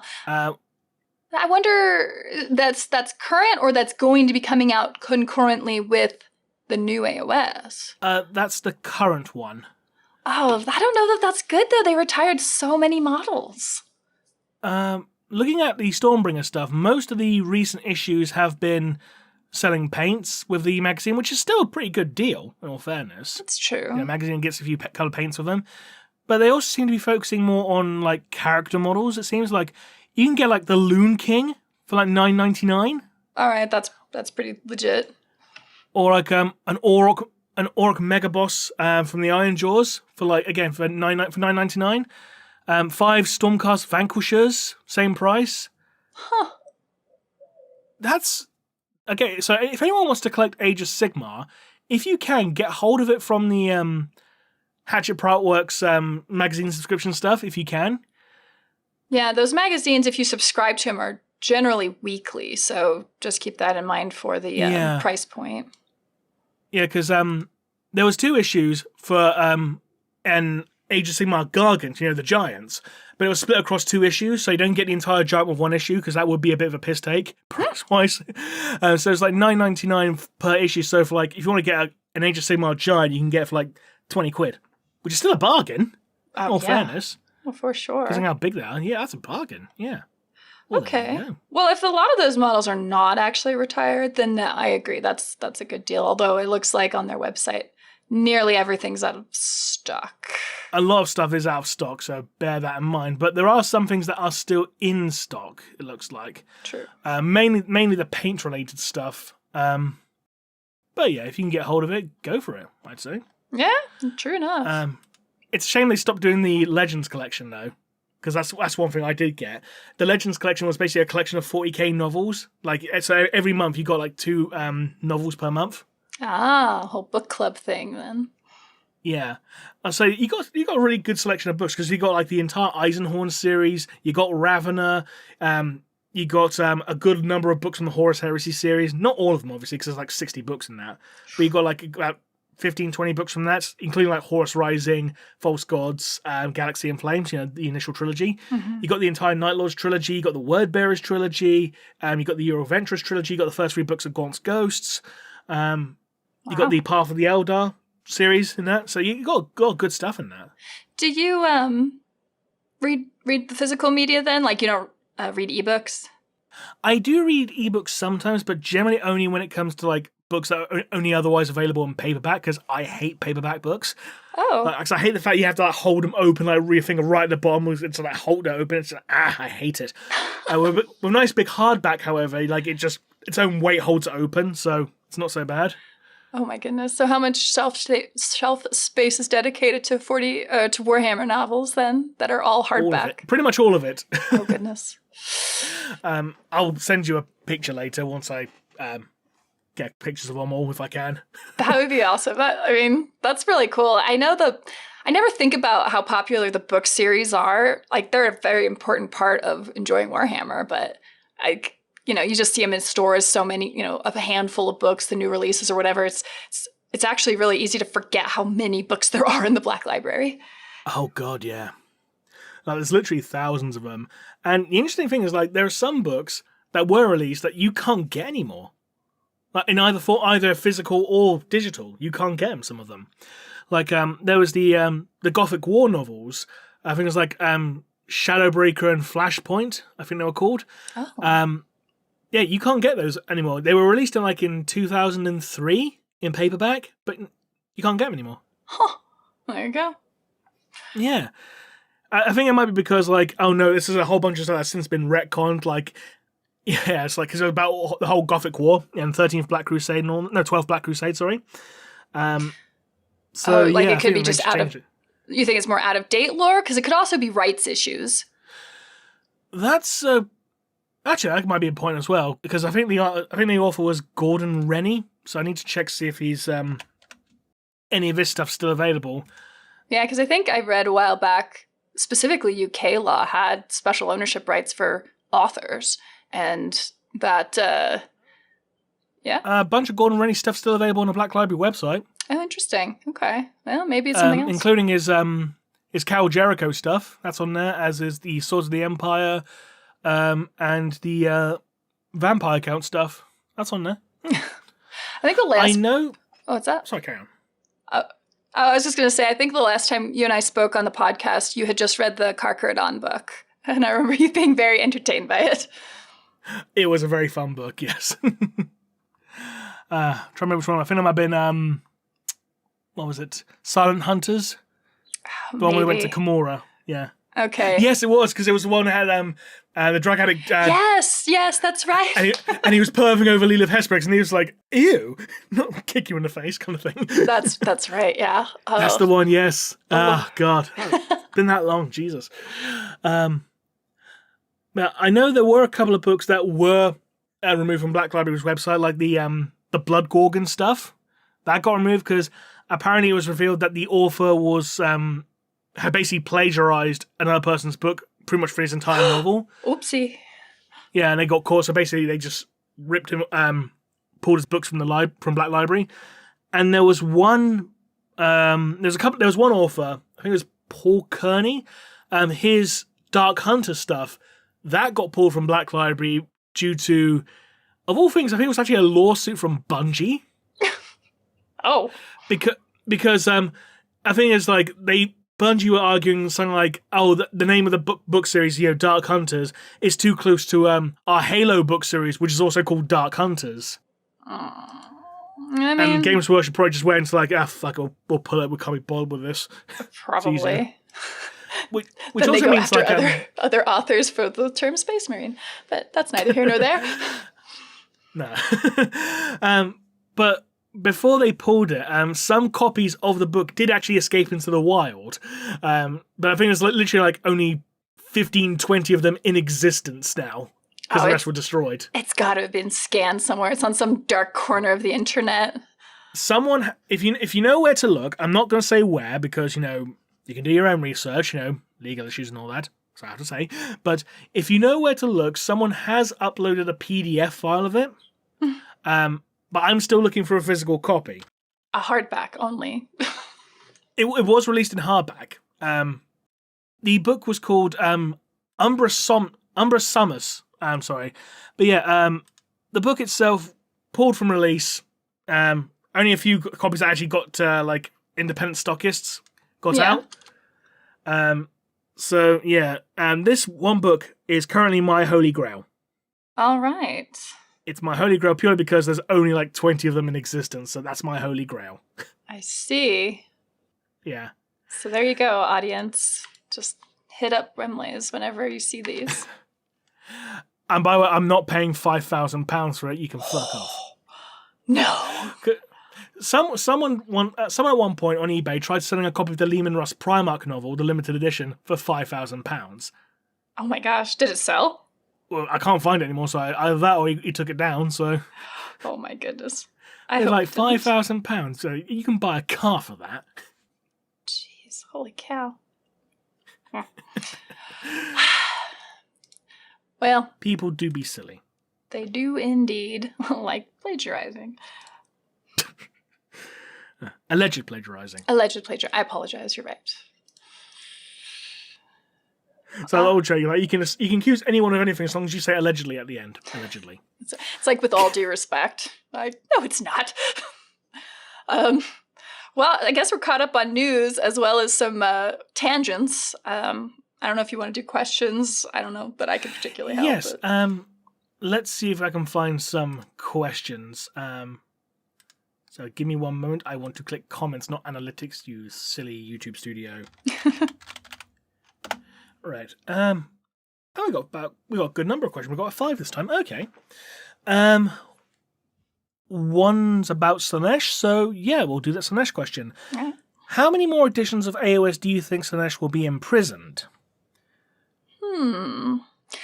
Are there a lot of new model releases? They could get out this edition. Yeah? I think they could get out this edition purely because I think it was the last edition, Archaon ended up shattering one of the chains that was binding them. So they could use that as a way to free them. Well, and there's the introduction of a new god, the Horned Rat, is now coming out in AOS as a 5th Chaos god. And so I don't know if we might... I mean, I think the focus will end up being there, but that could potentially cause the gods to work together to maybe one of them wanting to free Slaanesh to work against him. I don't know. I think he was actually openly accepted into the Pantheon this time. I can't fully remember. Neve would have known, but she's not here, obviously. So, for the Horned Rat? Yeah. From what I read, it was like one of the gods had kind of gotten him in there, but like the other ones weren't really happy about it, was what I'm going to guess Nurgle was the happy one. He's always happy. It's like, hey, my little baby boy, he's now part of the Pantheon. Exactly. So, I mean, I don't know that we'd see this edition just because there'd be the focus on the new kid in town. But I mean, given the direction, I mean, I almost wonder if you could gauge it on model releases, right? Or if we're getting a lot of Slaanesh stuff for AOS, if you would see that come more into focus for the Slaanesh god. Maybe. Then again, we might end up having a situation like a couple of years ago, like Games Workshop was advertising October, and the first model they show for October are Fiends of Slaanesh. It's like, okay, sure, why not? You're like, what? It's just a name, right? I guess. Good job. Yes. Tells you that they're so good at talking to each other in the departments. Indeed. Right. Next question. With Fulgrim likely being the next Demon Primarch to return, who would you like to see after? Lorgar or Perturabo, and any special role they could have? I wouldn't mind seeing Perturabo come back just because like we have like a massive, give the Iron Warriors some love for a change, Maybe. I'm horrible about remembering the Primarchs. I'm like, I know Rabute Gilliman, and then like Lehman Russ. Russ has a history that people are kind of on. We just got Perturabo was the grumpy boy, and Lorgar was the guy whose fault everything is. Okay. But we recently got Lionel back, right? Yeah, these are for Chaos Primarchs. Chaos, yeah. I don't know what's going on about them. Those bad boys, screw them. They can just stay in the warp. Fair enough. Right. Do you have any thoughts, strong opinions on the fact that Black Library no longer keeps physical copies in stock longer than a few years? 60% of the Heresy is out of print, Primarch books out of print, and big fantasy sellers like Godrix and Felix are out of print. Yeah, I don't like the fact that books keep selling out so quickly. I think for big series that are very popular, I think they should reprint them, like, maybe not frequently, but like semi-regularly. Like maybe every couple of years do a reprint of like certain books of a series, like Horus Heresy, Gaunt's Ghosts, Godric and Felix, maybe. Or at the very least, like release omnibuses. I don't know, what's your view? Omnibus would be interesting. I know for it's like Forge World stuff, I think there's models you can order from GW that are kind of print to order. But you have to wait a long time in order to get those models to come in, but you do still order them ahead of time. So you sort of queue yourself up, and then I think eventually they come back around when they have enough orders for a particular model to go ahead and do a print run of them so they can fill those orders. So it takes a while, but eventually you can get your miniature. If they did something like that for the books so that you could still get, say, a hard copy, and the company knows that they have like a certain number of guaranteed sales that just needs to meet a minimum, and then they run that, I think that would be maybe a happy medium. Even if you're stuck waiting because you didn't get it in the first run, at least you know you could eventually get it. So that'd be maybe a happy medium. Yeah, I think that's fair enough, yeah. I'm kind of annoyed at the fact that Black Library itself no longer sells physical copies, because like pre-pandemic, that was the best place to get your physical copies of books. Post-pandemic, it's just digital only. Yeah.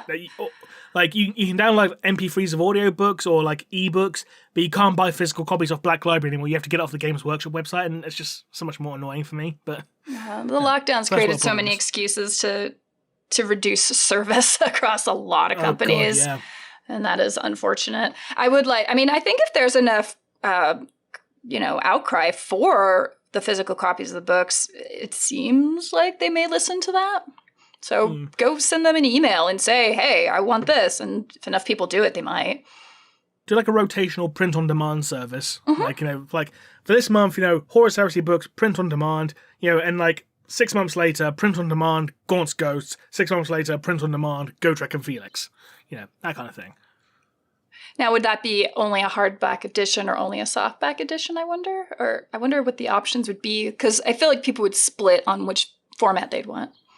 Yeah, I suppose it might depend on the format the original books were released in. I don't know.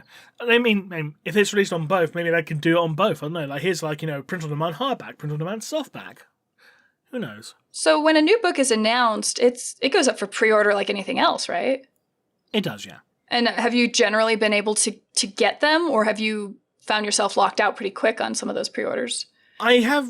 For standard release books, like non-limited editions, I have been able to get them. That's only because like I get in like literally like the start of pre-orders, like right buy kind of thing. Mm-hmm. But a lot of them do tend to sell out really quickly. Like some of them do, like I think like the Siege of Rax novel that came out recently, that sold out within like an hour. Oh my gosh!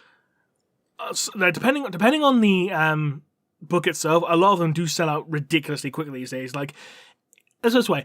You try and find a hardback copy of the original 2 Kakarodon novels by Robert McNiven, you are gonna struggle finding like a hardback copy of Red Tithe, because I was like looking for a copy for that for like 6 months before I got one. Oh wow! Yeah, and even then I found it on a Facebook Marketplace group. So go secondary market. Yeah, it's like, fuck it, buy it. Because the only copies they were selling were paperback. It was like, I hate paperback. It's like, here's the first book in paperback and the second book in hardback. Why? Yeah, I think a print, like a periodic, a cyclic print on demand run would be good, because then they could say like, hey, this is the thing we're going to be shipping in 3 months. If you want to be on the list, add yourself now. And it's, almost like a Kickstarter or crowdfund, because they, again, have guaranteed sales ahead of time. So they can make a more tailored print run. So one, everyone gets their book, but then also the company doesn't overprint, and they deal with those losses. So that's a good idea. It's like time walking in World of Warcraft. God, I haven't played World of Warcraft in a long time. Like literally, I only played it long enough just to get the Paladin hero skin for Hearthstone. That's literally it. I haven't played since. That's the only reason I played WoW in the first place, just to get the Lady Liadrin for Paladin hero on Hearthstone. That's the only reason. Well, I'm glad you enjoyed that. Yeah. It was fair enough, yes. What else we get? Next question. Given the time, we'll call this next question the last one. So, could Games Workshop be setting up an end time style reboot given massive existential threats like Wormwood, the increase in the threat of the Nids, and the increasing activity of the Emperor? I don't think they're setting up an end time style reboot, purely because they tried that at the end of 7th and everyone complained and they went, okay, we're not going to do it. Yeah, they got away with it for fantasy, but I don't think 40K would tolerate it as much, especially. I think the reason why I think the reason why people wouldn't tolerate for 40k is because they did it for fantasy. Oh, And everyone's like you get away with that exactly once, basically. Yeah, kind of. Yeah, because let's be honest. Like the end of 40k was being set at the end of 7th. Like, hey, our Primarch's come back. The Eldari God of Death's here. Like, who's going to challenge Slaanesh? And Cadia got blown up. And Abaddon's now launching a crusade against Terra. And no, wind all that shit back. Now, whether or not they pull some BS with the Necrons and their time manipulation, I don't know. Like, maybe they could do some weird stuff with that. Yeah, it seems like they were going that way for Pariah Nexus, and then he just dropped it. Yeah, it's just being used as a way of picking out ships from warp space right now. But yeah, it's like they made a big deal about the Silent King has returned and has done absolutely nothing. That's a good point. And I think the thing about 40k is because the universe is so vast and there's just so many different worlds and everything's so spread out, it would be very hard to do something so in-game world-breaking as to have effects that, traverse the whole universe, right? Like, you're still going to have these pockets and the gods doing whatever they're doing. I don't think they care if heck, the Emperor woke up, they'd be like, oh, he'll just go back to sleep later or something. Like, it would just be a tournament pack for a year. Or a campaign book, yeah. Yeah, exactly. Yeah, like a crusade book or something. But I think they can kind of go back and forth as they please pretty easily in this kind of setting. And things just getting worse. I mean, it sucks for the Imperium right now. With the activity of the gods, with Vashtor coming out, especially since he seems to be able to really screw up the Adeptus Mechanicus, because he can get into all kinds of machines and corrupt them. Like, that seems pretty super dangerous, but I don't think it's actually going to manifest into anything so breaking. No, it probably won't, unfortunately. Games Workshop seems to have an annoying habit of introducing an interesting plot thread and doing absolutely nothing with it. Exactly. Yeah, never mind. But given the time, ladies and gentlemen, we shall call it there. So, thank you very much to everyone who tuned in for this episode. We hope you enjoyed it. And thank you very much to WarGamerGirl for joining me this episode. Thank you so much again for having me. You're welcome. Again, shame Neve couldn't be here, but, parenthood, what can you say? But anyway, until next time, ladies and gentlemen, this has been Remleiz from 40k Theories. And this has been Miranda with the channel WarGamerGirl. And we'll see you again next time. Bye-bye.